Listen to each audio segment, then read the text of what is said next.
Hola, soy Yidaki para mindhealing.cl y en este video voy a hablar de qué es la maestría y cómo alcanzarla. Ser un maestro en algo, la maestría, tiene que ver con ser muy bueno en algo. Alguien que ha dominado su arte a tal punto en que ya lo puede enseñar, porque el aprender y el enseñar están siempre conectados, son inseparables. Entonces, ¿cómo llegar a ser muy bueno en algo? No es talento. El talento está sobrevalorado. Entonces, ¿qué es lo que hace falta? Práctica. Mucha práctica.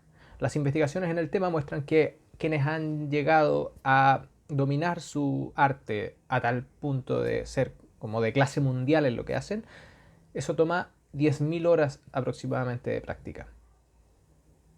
10.000 horas de práctica. Lo que equivale como a practicar 3 horas cada día por 10 años. 3 horas diarias por 10 años o 4 horas diarias por 7 años, según qué tan dispuestos estés a practicar cada día. Eso es harto tiempo. Tiene que ser algo que te guste. Porque si no es algo que te gusta, si no es algo que disfrutes hacer, va a ser insostenible mantener esa cantidad de práctica. 10.000 horas. Incluso Mozart en la música, antes de hacer sus mejores obras, acumuló más de 10.000 horas de práctica, de intenso entrenamiento bajo el amparo de su padre. Él mismo lo entrenó desde que era muy pequeño.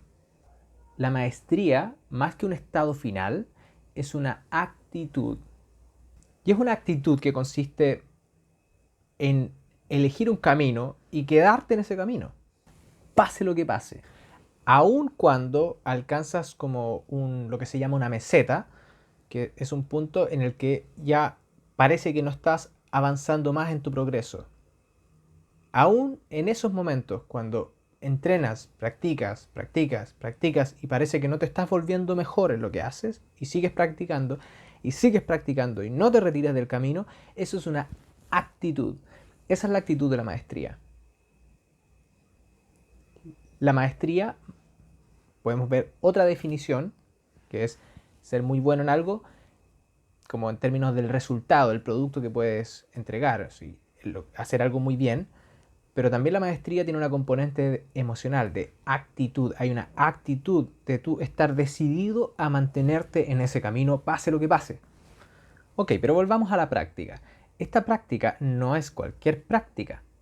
Es una práctica que se llama práctica deliberada. Esto surge de los estudios hechos por Anders Ericsson y Robert Poole, que estudiaron por largos años a personas que eran excepcionalmente buenas en lo que hacían y querían encontrar qué es lo que tienen estas personas. Y encontraron que el factor determinante es que ellos ejecutaban una manera particular de práctica, a eso le llamaron práctica deliberada, que es una práctica que tiene 4 características. Y es decir, pero Yidaki, a mí no me interesa llegar a ser tan proficiente en lo que me gusta hacer, tal vez me gusta cocinar, pero no quiero acumular 10.000 horas de práctica en la cocina, o en la mecánica, o en el yoga, o en el canto, o en la escritura, o en la programación, o en el ajedrez, o en cualquier cosa que te guste hacer. Tal vez no tienes ganas de acumular tanta práctica. Entonces, ¿para qué me sirve esta información? Los estados intermedios también sirven. Es decir, si no alcanzas las 10.000 horas, practicar de esta manera, aplicar la práctica deliberada, te va a ayudar a ser mejor en lo que haces. Ok, vamos a las características de la práctica deliberada. La práctica deliberada, uno, fundamental, tiene una meta clara. Una meta clara. Un para qué. ¿Para qué estoy practicando? Está claramente definido qué es lo que quieres alcanzar.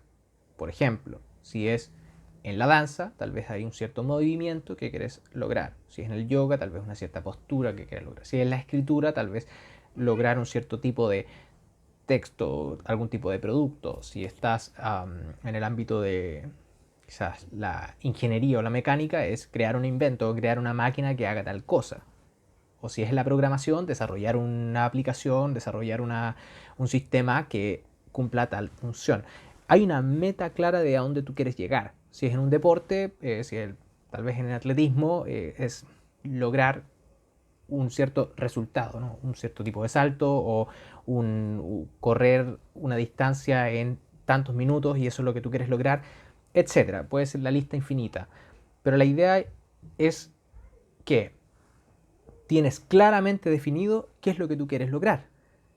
Que todavía no estás ahí, entonces necesitas práctica para llegar ahí, pero tú tienes claro dónde está eso que quieres. Segunda característica, foco. La práctica deliberada requiere una intensa focalización, una intensa concentración, especialmente en las áreas de tu práctica que están más débiles, lo que no te está resultando tan fácil, lo que no te sale tan fluido, en lo que no te sientes tan hábil. Ahí es donde diriges focalizadamente la práctica y practicas eso. Es una práctica selectiva. ¿Qué aspectos de mi práctica están menos trabajados, están menos pulidos? Y justamente en eso te concentras. Si por ejemplo estás en tocar algún instrumento o aprender guitarra, tal vez hay un acorde que no te resulta o que no suena muy bien o que no suena muy limpio y es precisamente eso lo que entrenas. No es una práctica, voy a seguir con la idea de la guitarra, si estás aprendiendo guitarra o entrenando la guitarra, la práctica deliberada o estas 10.000 horas de las que hablamos no es tocar 10.000 horas guitarra, ¿sí? Son 10.000 horas entrenando de esta manera, con una meta clara de lo que quieres lograr y además focalizado en el aspecto que está más débil, intensamente concentrado, en lo que no te resulta fácil. Entonces es una práctica que te mantiene siempre en el borde entre lo que sabes hacer y entre lo que no sabes. Estás justo en el límite. Y mantenerte en ese límite es, tercera característica de la práctica deliberada, que va más allá de tu zona de confort. Por lo tanto, requiere la disposición interna a tolerar ese conflicto, a tolerar la incomodidad. No hay una gratificación inmediata en esto. Cuarta característica de la práctica deliberada, feedback inmediato. ¿Qué significa esto? Retroalimentación inmediata. Es decir, que lo que tú haces, inmediatamente, después de haberlo hecho, tú te enteras de cómo lo hiciste. Si estás practicando un instrumento, tú haces el acorde, escuchas cómo suena y inmediatamente te enteras de cómo sonó. Si es en algún deporte, haces un movimiento e inmediatamente después de haberlo hecho te enteras de cómo resultó. Entonces la práctica deliberada es una práctica optimizada porque te estás enterando, estás recibiendo un feedback inmediato de cómo lo estás haciendo, te enteras inmediatamente si es que estás cometiendo un error y haces el ajuste. Pero lo haces inmediatamente, mientras más pronto mejor. Es por eso que puede ser muy útil un maestro, alguien externo que te esté viendo mientras lo haces y que te dé esa retroalimentación inmediatamente. Espero que esta información sea útil para ti, para desarrollarte en lo que sea que tú te dediques, cualquiera sea tu área profesional o en tu área de intereses, hobby, en lo que sea que hagas. Si aplicas estos principios, vas a desarrollarte mucho más en eso que haces, no necesariamente alcanzando las 10.000 horas. ¿Sí? No es una condición.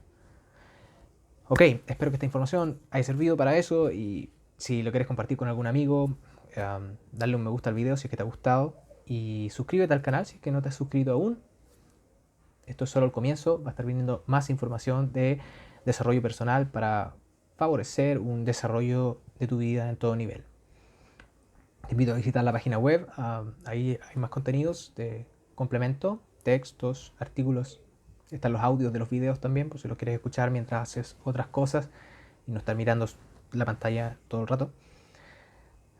Ok, mantente sintonizado hasta el próximo video.